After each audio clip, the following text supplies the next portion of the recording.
Rotor Talk Live remembers Gail Orenstein. That's next.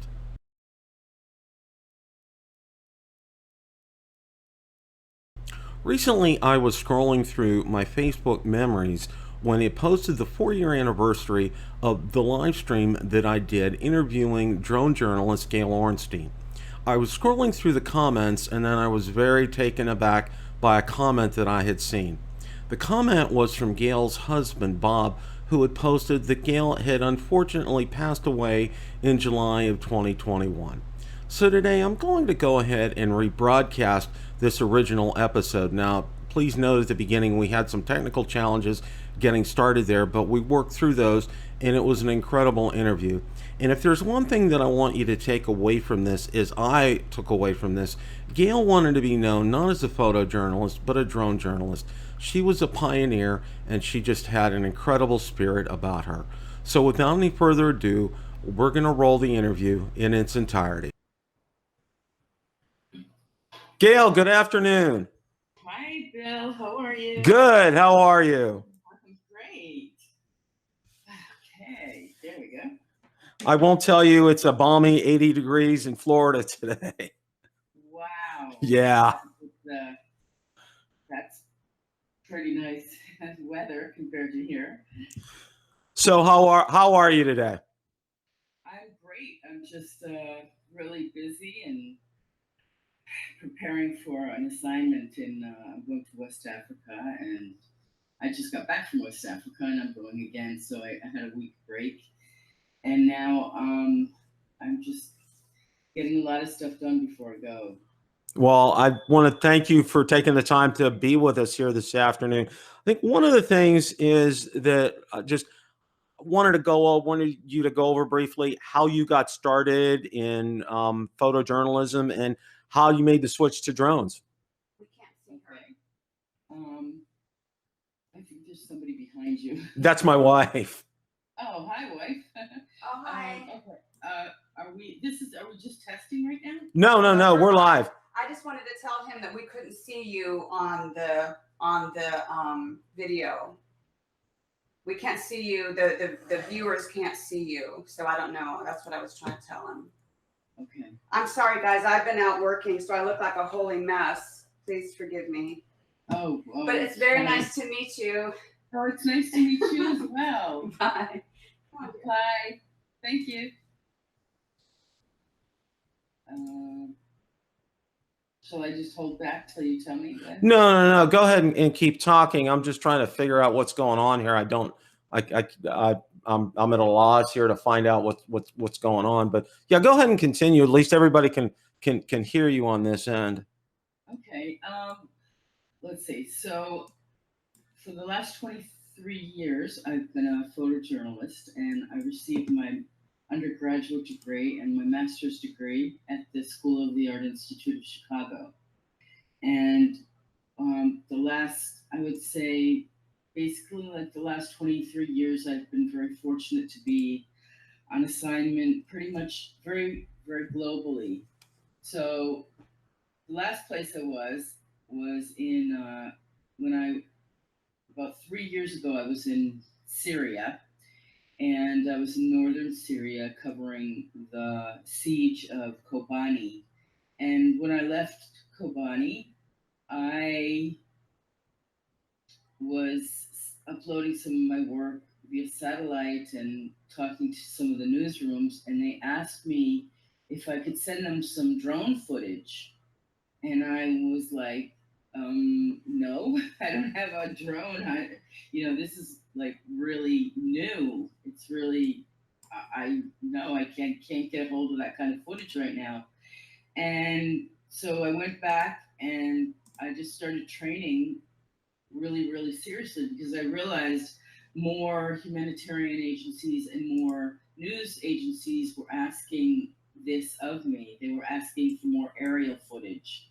And so the drone technology was perfect, because I had already been to most of the places. And so now I thought, well, I'll become certified in using drone technology. I want to become licensed. I really want to do this in a proper way. And I went to the United States and I became FAA certified, and then I came back home to the UK and became CAA licensed. And so it was kind of a natural progression because the environments didn't really change. It was the technology that changed. And it was the demand for more and more aerial footage. You know, that's one of the things that I wanted to ask you was, when you're on the field, and as far as being able to, I noticed in some of your videos, you had talked about, having to deal with obstructions and having to deal with flying. It's a whole different realm for you. Can you kind of tell us about that? Yeah. Well, the first time I used drone equipment was in Iraq, and I had to really pick it up pretty quickly in the sense that one of the first things I was asked to do was to survey a refugee camp.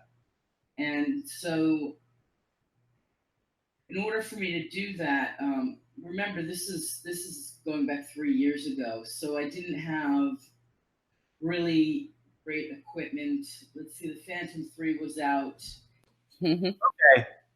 Now I think we're where everybody can see you now, Gail. So and hear Okay. you. Great. You know, one of the things that really intrigued me about you, Gail, was I watched some of your videos when you were in Nepal, and it really, the gentleman who you were riding with, talking about the drones and everything, and tell us about your experience there, because I found that to be one of the more fascinating ones when they had just had the earthquake, and there were a lot of journalists there.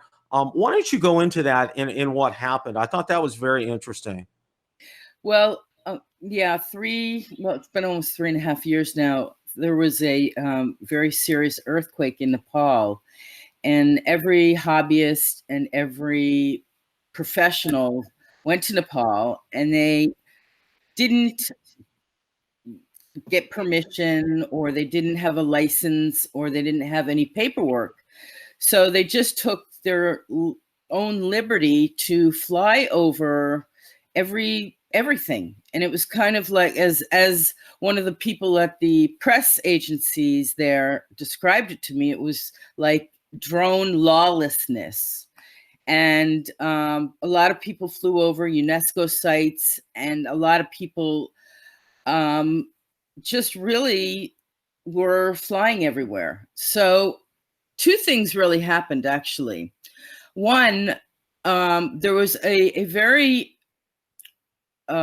strong reaction in the media there in Nepal about these, quote, kind of Westerners coming in with their fancy drones. And we Nepali had this horrible earthquake, and we don't even have the money or the training to drone this. And, that makes us look very bad. And Nepalis have a lot of pride, and they were very upset about this. And they were not able to get their own local drone footage, and they had to be dependent upon foreign flyers. So that's one thing. The other thing is the government decided, hey, you are really disrespecting a lot of these UNESCO sites. It's true that the earthquake did hit a lot of them, but you can't just fly over these UNESCO sites. So people were just breaking all kinds of laws.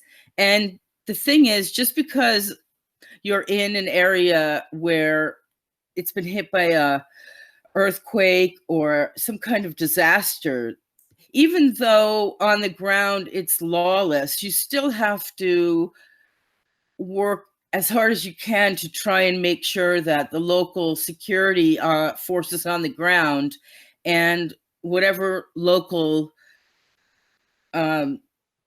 whatever locals governments are, their buildings are still intact. You still have to try and respect the local airspace, and that sort of went belly up, and it created a lot of havoc there. So the Nepal civil aviation authorities decided, well, we're getting a lot of complaints from local media, and we're getting a lot of complaints. We're seeing footage of UNESCO sites and a lot of privacy laws that had been broken. And so they just said, that's it. No more. It is full on ban. And that's how that came to be. One of the things that another thing, you've been in, I don't know, I think it's at least 21 countries that you've flown in. That's correct. How do you stay up on all the rules and regulations and what you can and can't do in airspace? I mean, it's just enough for being in one country, but when when you've gone to as many as you have, how do you do that, Gail? Okay, well, that's a really good question. Now, the problem is, and I'm sort of working with some governments on this, there's no standardization when you go across these borders with your drones. So on the one hand, it's, this is very much in its infancy, and you have to remember that most people don't use drones the way that I use them. And also most people who do drone journalism, which is very few of us, they haven't come from necessarily a photojournalism background. So a lot of the paperwork I'm used to having to get. What is new to that is that you have to be licensed. And since I decided to be licensed in the United States and the UK, I feel I have a little bit of an added layer of protection. And the scary thing is that when you're pioneering something, it's always exciting, but there's always a frightening element to it because, for example, I was recently in the Republic of Georgia, where I got a visa to take the train overnight to go into Azerbaijan. And I was told, don't worry about it. You won't have any problems with your drones on the train when you get to customs passing from the Georgian Republic into Azerbaijan. Well, in the middle of the night, I was woken up by customs, and I really did get in trouble. They weren't really mean or anything, but they were like, "You can't take these drones here." And I said, "I'm very sorry. I have a lot of paperwork. I was told that I could. I checked the airspace." And the problem is that these things summarily just change. And so you're not really sure. You could go out and drone one day in Azerbaijan, and suddenly, just arbitrarily, the drone laws could change. So you're really at risk still in a lot of these countries where, unlike places like the EU, where the standardization is in all the EU countries. In really remote places, there is no standardization. So if you're flying, when I was on the Myanmar border and Bangladesh and in parts of West Africa, there's no particular law. So you may look up the airspace law, but when you're on the ground, it could be very, very different. One of the things I noticed, you've flown a Parrot Bebop and a Mavic Pro. Do you have any other drones besides those? Yeah, I have a huge fleet of drones. And remember, this is 3.5 years ago that I was flying, my Parrot Bebop around Iraq, because when I first landed, my Phantom was confiscated because it was at that time Islamic State was using the Phantom, the body of the Phantom. They were changing the payload and they were weaponizing it against the civilian population. So a lot of times they would take my Phantom and they didn't care about the Parrot. So I had to do a lot of complicated droning using a hobbyist drone.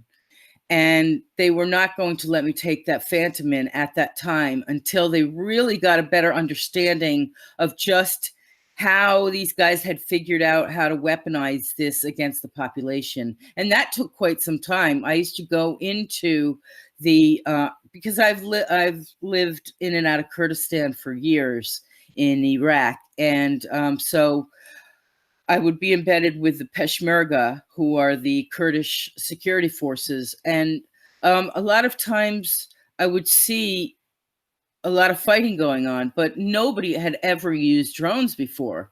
So this is very, very much, like I said before, this is very much in its infancy.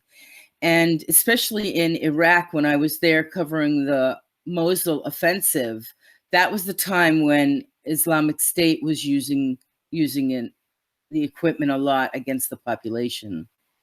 One of the things that I've just been dying to know, and this is one of the questions that it's really come up for me is, when you're in a lot of these countries, we have, I mean, for us hobbyists here in the States and the UK, we go inside, we plug our chargers, our adapters in and everything. How are you able to do all that? Because a lot of times, power is not something that is easily found when you're out in areas that you're at. How do you do that? That's very true. You have to, I'm used to that as a photojournalist, and oftentimes I will, I'll just ask the military, can I, show them my documents, and I'll say, I need to charge some equipment, and they will have a lot of triages set up where they've got tanks and stuff. I don't do that often because it's not fair for them to be put in that kind of compromising position. They're not responsible for me. But if, rarely and occasionally I'll do that. But instead I'll put the burden on myself, and I'll have my fixer, who is my guide, carry. Right now, I carry about 45 batteries around. So it's very battery intensive, but I do that because it's very hard to get to a lot of the places that I go. They're very remote. And by the time you get there, you're very exhausted. And the last thing you want to think about is, oh my God, I only have 3 batteries. I have to only get this and only get this. You may never be able to get through those checkpoints again. So you really have to be very, you have to be very prepared. And I just wrote an article the other day about how UAV batteries are the Kodachrome of my time, because when I was a film photographer, I used to carry bags of Kodachrome around, and now I carry bags of UAV batteries around. Yeah, that's one of the things I really just found real interesting. You talk about, I would dare say you're definitely one of the pioneers of drone journalism as far as that's concerned. And for aspiring females, I know I have a coworker who is very travels quite a bit, and she's interested in doing something like you as well. What kind of advice would you give, especially to females who want to start out with something like this, Gail?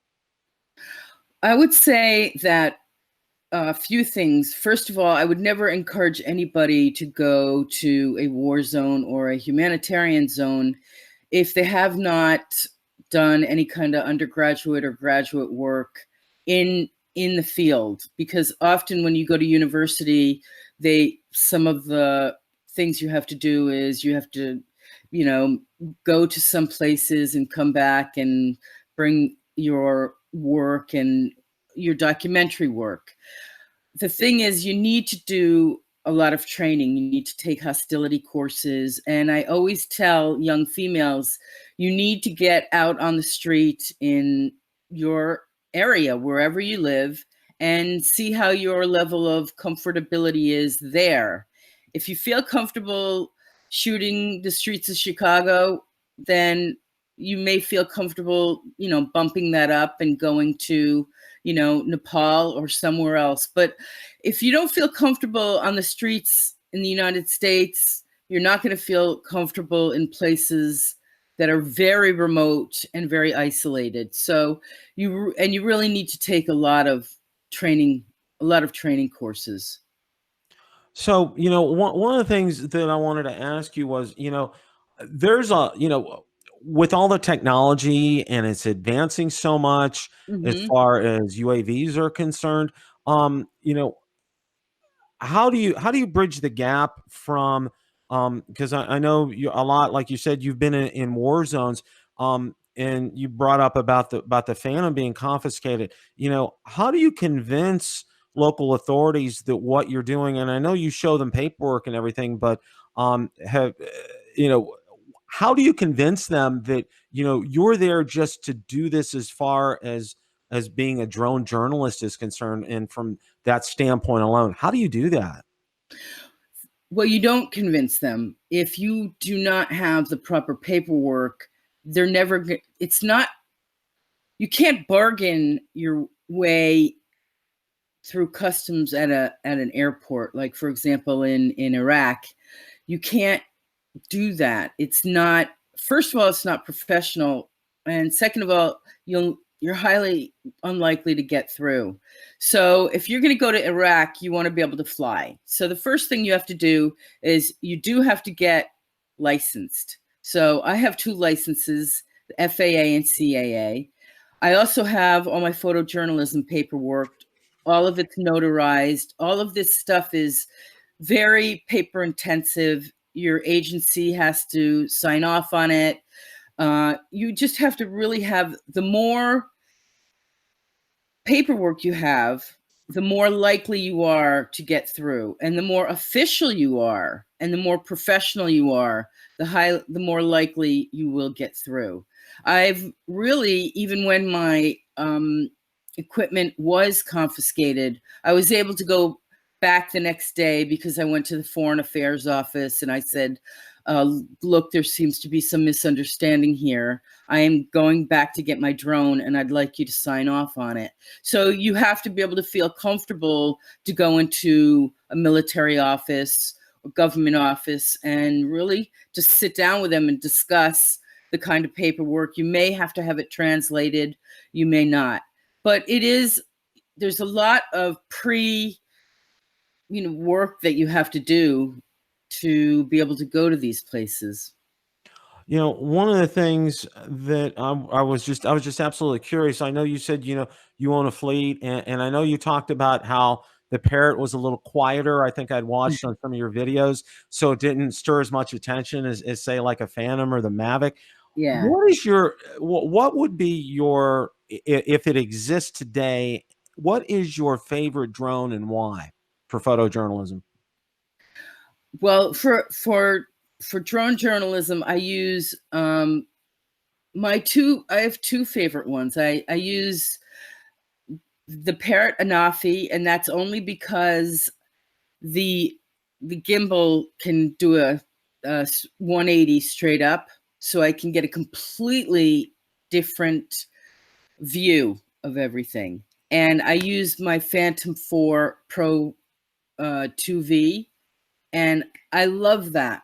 I love that drone. That's a fantastic drone. It feels to me very sturdy, and I've been sort of using Phantoms a lot. So for me, it's a really good drone. And my perfect one, I think, would be the weight somewhere between that little Anafi and the Phantom 4, because that's still a kind of cumbersome drone. But I love the fact that the Anafi allows me to shoot straight up to the sky, because I fly under bridges and I can get amazing footage with that Anafi. But it's not a real stable drone. It's not really a professional drone, but I love the ability to be able to get certain angles with it that I can't with that Phantom. So somewhere in between there. And I don't really like folding drones that much. People are into folding drones. I don't really like them that much. One of the reasons being is because I'm around a lot of dust, a lot of grit, and a lot of dirt a lot. And a lot of times the more folding I have to do, the chances of some dirt and stuff that are going to get into the crevices are higher. So I don't want to have any parts that are really, moving too much. And for me, folding drones, even though people would argue, well, you can go faster, you can just put it in your pocket. That's not really how I drone. And a lot of people forget I'm not droning just I'm not droning a castle, or I'm not droning on the beach somewhere. I'm droning in very, very harsh environments with a lot of dust. The environment is very hardcore. Being you're in a lot of these war-torn areas, have you really felt at any point in time that your life was in danger? Sure, you think about that, and you think, you kind of say to yourself, I'm really sorry, Mom and Dad, and I'm really sorry to, my husband, and this is definitely it. And, and then I just kind of pull back and think, but this is the choice I made. And drones have helped a lot in that now I can do a pre-assessment, a survey, and there's places that I can look through, my FPV, and now I can make the choice of saying, well, I don't necessarily want to go over there yet. I will go over here. So from a safety standpoint, the drones have helped. But one thing that's kind of misleading in all my interviews, people are like, oh, this is great for safety, Gail. This is wonderful. Well, it is, but it doesn't necessarily mean that because I'm flying over something, I still can't see IEDs.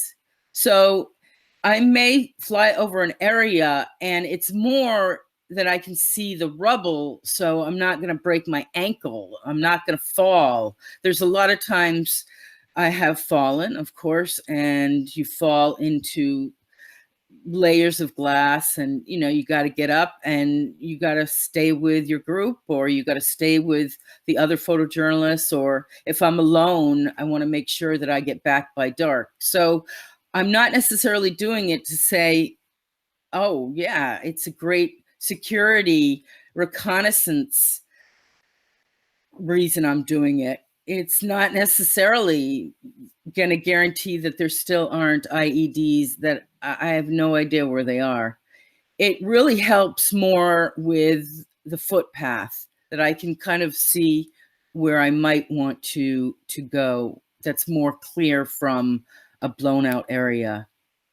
So on assignments, and this is one of the other things that I was very curious on. Have you ever lost a drone? Yeah, the first time I lost my drone was 2 weeks ago. I lost it in the Atlantic Ocean. I was in Cape Verde, and I was droning, and my Phantom 4 took a nosedive into the Atlantic, and I was very lucky because I was droning a fisherman's village, and it just took a nosedive in, but there was no way I was going to go without getting that drone. So I happened to be a very good swimmer, and the fisherman took a boat out to the area that the drone was, and I just swam to it, and they had some goggles, and they went deep underwater and they retrieved it.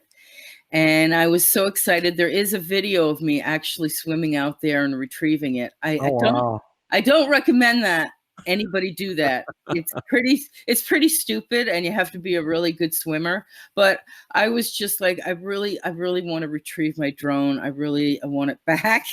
And so it became like a whole village thing. And we came back, and we had some fish, and I was soaking wet, and we got warm by the fire. And yeah, that was the first time that ever happened.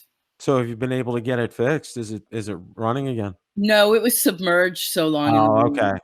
But I have very, very intense liability insurance. And that's another thing. You don't go to these areas without liability insurance. I was going to say, Yeah. That was another one of my questions. I'm sure you do have good insurance. Yeah, I have very good insurance, and I see a lot of people fly drones, and they fly them very recklessly, and they don't even think to get liability insurance, and they're not trained. I'm a very, very vigilant flyer and a vigilant teacher. And the way that I was taught to drone, I was taught manually. So I didn't even get to use GPS. My teacher, Peter Milner, is one of the, he owns a flight school here, and he works with the Civil Aviation Authority. He just really taught me, if you can't fly manually, you have no business flying at all. And I couldn't agree with him more, because a lot of times where I go into the remote places, you lose GPS. The airspace is not really set up for these kinds of things. And when I lose GPS, I'm very, very comfortable bringing it back manually. ADI mode, no problem. These are very, very tricky kinds of things that happen, and you have to be really in control. So I'm definitely, if you're going to do this, you need to be properly trained. I don't know if you ever heard of Ready Set Drone. That's a channel on YouTube, and my good friend Kelly Shores runs that. One of his things that he always recommends is, and I know he says when you're starting out, he Yeah. recommends the SEMA 5C, because it's Mm-hmm. totally, you there's no GPS, it's like a $50 drone, but you really learn how to maneuver it. You know how to use the throttle, know how to maneuver That's around right. things. That's And right. you brought up a fantastic point, Gail. I think that's, and I know, we're all spoiled here. I mean, and it's like, I know for me, if I don't get that GPS lock, I'm not going out, but Yeah. I've had times, before where, it drops into ADDI mode. And when it does that, I mean, it's just like pilot instincts kick in. And, as Yes. long as you can see it, and that's the one thing that I really preach is, that visual line of sight. As long as Oh, you have that always. line of sight, you're good. And that's one of the things Always. that I'm into. And if anytime, if something starts to obscure that or something, I flip around and I'm home. If I Oh, can see same that, with me. I'm home. That's one thing I don't even think about. One of the things that I found real interesting was how you've covered, some of the humanitarian Yeah. things as far as that's concerned. And I know you have a real passion for a lot of these women, and I did Yeah. see one of them, and I don't know what country it was, and excuse me, but I think they were painting a boat, if I'm not mistaken, or something. And if you can tell me a little bit about that, and tell the audience a little bit about that. I thought that was just fascinating how you do things with that. Oh, that's in West Africa, in Cape Verde. And one thing I noticed about a lot of over the last three and a half years is I meet so many women, and not only in refugee camps, but doing a lot of extremely dangerous, hazardous kinds of work. And the work that they do, they don't have the proper breathing apparatus, and they don't, their air is very compromised.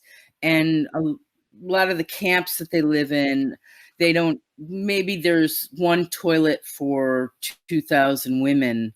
And I fly over that, and I'll share that with the United Nations and all these humanitarian organizations.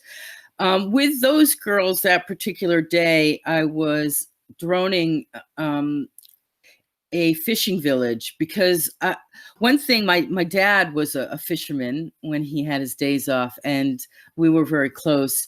He passed away recently, and when I am flying, I always take time to go to fly over a local fishing village, because they still do things the old ways, and they fish with really incredibly unique boats. And from an aerial perspective, it's wonderful footage. And these two young women were doing this intense labor, and they had these masks on, these particle masks, but a particle mask isn't going to help you with this horrible compromising air that these drills are producing, all this toxic stuff. And so I just took some aerial portraits of them. And I find that one of the things that I would like to do is start a charity where I could, help women out, because although every time I go around, I try and, give them some money. It's not like I can really sustain that. So I'm looking at several kinds of charities to help some of these women who are in very difficult work environments. And so those women were some of them. Yeah, that was very interesting. And one of the things that kind of leads me to another question is, I take it you are an independent drone journalist. How do you sell your footage to news organizations? How do you receive compensation for what you do? Well, remember I've been with a lot of the photojournalism agencies for years, so I get assignments from them, Okay. and so what's not self-funded is the charity that I would like to start. So assignments I get quite often, and I get asked to speak quite often. So my living does come off of that, and I'm represented. My work is in Getty, and I'm always being asked to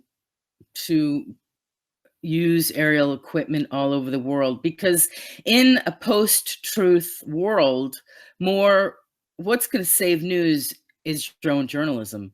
Because, for example, when I was in Myanmar and the Rohingya, there were hundreds of thousands of Rohingya crossing the Bay of Bengal, and there is no possible way I can fake footage of hundreds of thousands of Rohingya crossing the Bay of Bengal. It's just physically not possible. And so that's where we will end up winning, is aerial footage will be produced more, will be asked to get more evidence-based footage.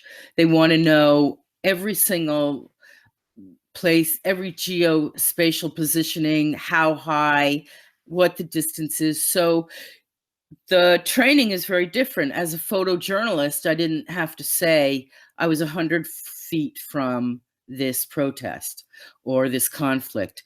But through, the telemetry, you have all of this information, and you have to, in your logbooks, not only do you have to put how many hours you've manned and what you've done, but now the news agencies require a lot of mathematical evidence, because they're being challenged. They're being challenged every day, and our jobs are becoming much, much more mathematical and evidence-based. And I think aerial footage is the way that we will combat fake news for sure. I see it happening now. Yeah, Gail, that's fantastic. That was one of the things I was going to ask you. I mean, it's hard to go out there. I know I had somebody. I don't know if you're familiar with the Tampa Bay area. We have a very famous bridge called the Sunshine Skyway Bridge. It replaced. There was a tragedy, back in the '80s where the bridge got hit by a ship and a number of people lost their lives. And it's one of the sites. It's one of the nice things around here. I was challenged because I went out there from a good location, kept line of sight, and I did a video of it. And somebody challenged me, how do you know that you were out there? And I said, it's real easy. And here it is, in my log. I mean, it was wonderful to be able to do that. And that's a great way to combat this epidemic of this, false news or journalism and everything, Yes. because it's there. You're there, and Yes. you have that proof. And I think kudos to these news organizations that are asking for you to provide this, the math behind all this, because it provides solid proof. And Yes. your work, and I've seen a number of videos, it just really speaks for itself. As far as countries that you haven't visited that you'd like to visit, Yeah. could you tell us some? I think one of them is definitely, well, there's three. I would like to go to the Central African Republic. I'd like to go to CAR, and I'd like to go to Congo, and I'd love to drone around. Well, I've been to the Victoria Lakes, but I haven't been there with drones. There's parts of Africa right now, and Djibouti. I would love to go to Djibouti because a lot of the Sudanese have flooded into Djibouti. And there's so many places in Africa where the borders, I'm very fascinated by refugees and internally displaced people. But the thing with IDPs is usually they will go to their refugee camp internally where the conflict is happening in the country. Once you start dealing with refugees who have crossed border, these borders are changing all of the time, and it will be aerial footage that will be able to see how much land through conflict, the borders are changing and the environment is changing, and what starts happening when hundreds of thousands and millions of refugees start changing the environment of these places. And I'm very, very fascinated by what happens and the changes that happen on the ground after millions of people have crossed from a cross-border conflict. So places like that fascinate That's me a lot. absolutely that's absolutely fascinating. And if you could let my viewers, I just have a couple more questions here. When you're in areas, either when you're out there doing your drone journalism, what are your accommodations are like? Because I don't want to. And I think this is good for, especially for those that are aspiring to do something like this, Yeah, to let them know what it really is like. It's not, you're not staying in a 4-star hotel with the bed turned down with chocolate on the covers. Tell us what it's like. Tell us what you have to deal with when you do these things. that's actually a really great question, and I think a really important one, because you're right. Well, the first night you're you're lucky you're like in a 4-star hotel, and you really realize, okay, this is a I'll see you in 3 weeks, and you kind of wave goodbye to the pillows and everything. And I always take like a selfie of the room just as a reminder that I won't have that comfortable bed for a while. Lots of times when you're with, for example, opposition fighters in, let's say Iraq, they live in very small rooms, and they're split. The women stay in one room and the men stay in another. And you'll oftentimes be in safe houses where there's a mattress on the floor. And to be honest with you, sometimes it's very comfortable. And when I was in Syria, I was smuggled into Syria, and I stayed with the media corps there, the Kobani Media Corps, and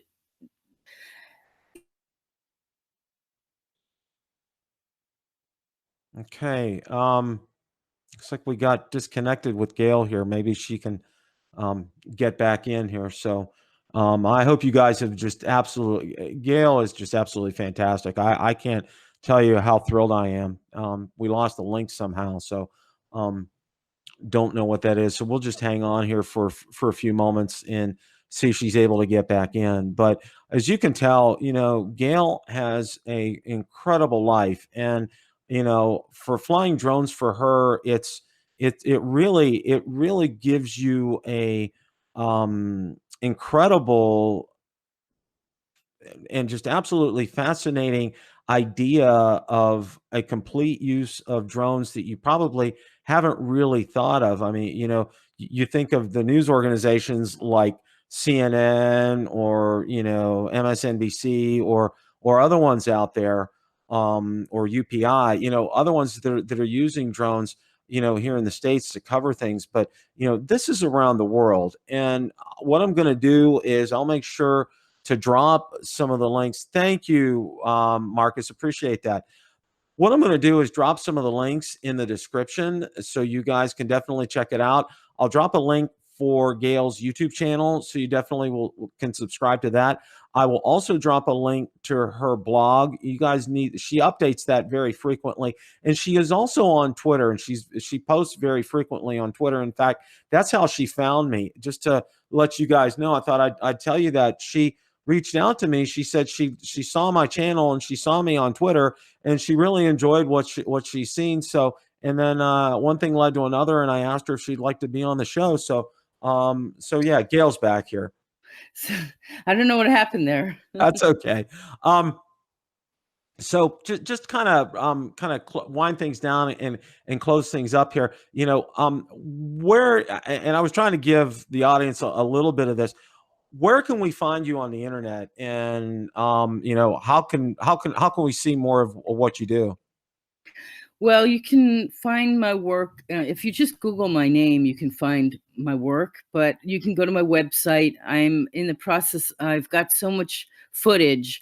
The problem is that I haven't been able to, I've just gotten much footage over the years, but the time to put it up and do all that hasn't really been on my side. But now I'm actually have a team here, and we're working on putting my footage up, and you can see it in Getty, you can see it on my website, you can see all my interviews on my website, and pretty much, like I said, if you Google my name, you'll find bits and bobs all around, and it will be on my website very soon, though. And if you want to follow me, every time I do go somewhere, I use Twitter. That's just really for safety reasons, but so people know where I am. But you can pretty much find my work everywhere. And I'm sure if you've watched any aerial footage in the news, it'll probably have been mine. There aren't, as I said, there aren't very many of us around, and I've never met another female. I'm mostly with, it reminds me of my photojournalism days. There's mostly men drone journalists. Two more questions for you. Sure. The next, one of the things that I was just very curious about was, as far as, you had mentioned, wanting to start some, charities and so forth. Will obviously you be able to post those on your website? Because I think that's one of the things I wanted to ask was, how can we get involved with some of these areas of need that you see around the world that aren't being addressed?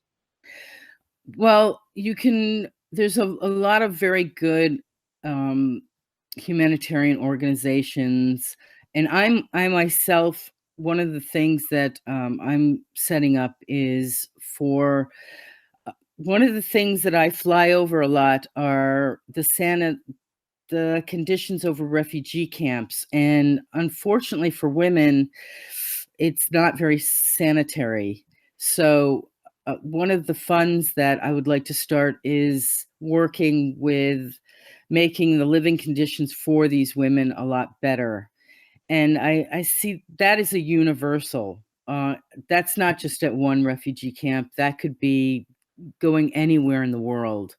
So there are a lot of, UNICEF is an excellent one, and there's a lot. I would definitely do a lot of double and triple sourcing, though, to make sure that you are checking out what they're really doing and the work they're doing. Make sure they're established, and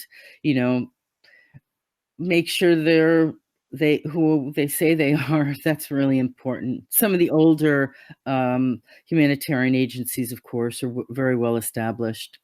Kind of got want to close with maybe a technical question here. Sure. When you're on the field like that and you're taking your SD card out of your drone and Mm. you're uploading it to your PC, how do you technically what do you do? I know for me, I use Dropbox a lot because it's very Hmm. convenient for me. How do you handle that? How do you upload after you've gone out there and done some filming? Well, that's a good question. It really it depends. If I'm in the monsoon, I don't stay in the field. I will take a rickshaw back, and sometimes it can take 5 to 6 hours, but all my equipment is waterproof. Even my card holders, everything is 100% waterproof, because I can't necessarily have satellite in the field if it's raining. So I make sure that I am at least always able to get back to where I'm staying.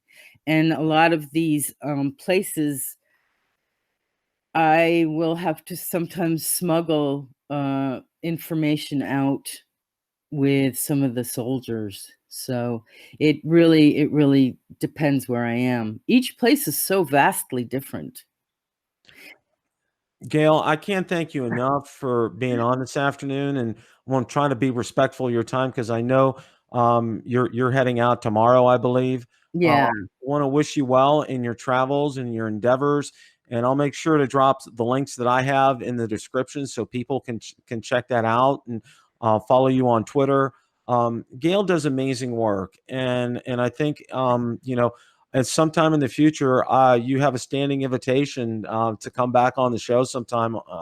More than happy to have you. You've been well received in the chat. People have just been absolutely fascinated and interested in this. Not only have you provided an education as far as how you fly drones, but also why and what you do. And I'm a big proponent, and I try to use it as much, the hashtag drones for good. And I would say that's something you definitely have brought to the forefront. You've given us such a great insight into things. Gail, I can't thank you enough. We wish you well and safe travels. We'll definitely follow you on your journeys, and I'd love to have you on again sometime. Thank you so much. I just want to say before I hang up, I want to say that I think some of the questions you ask are really, really so pertinent and so critical, because one of them really sticks in my mind, which is about just going to these places and flying. And I think there is a kind of misnomer that that's what I do. And I think it's really important. And you brought it up. And a lot of times I'm interviewed and I'm not asked about it. People, they think that I just show up one day in Iraq and I just show up on the border of these places. And I think that you made it very clear that I don't. And this is a very hard place to get to. And I really appreciate that, because you could get first of all, you could get in a lot of trouble. You risk getting arrested. You risk getting your drones confiscated.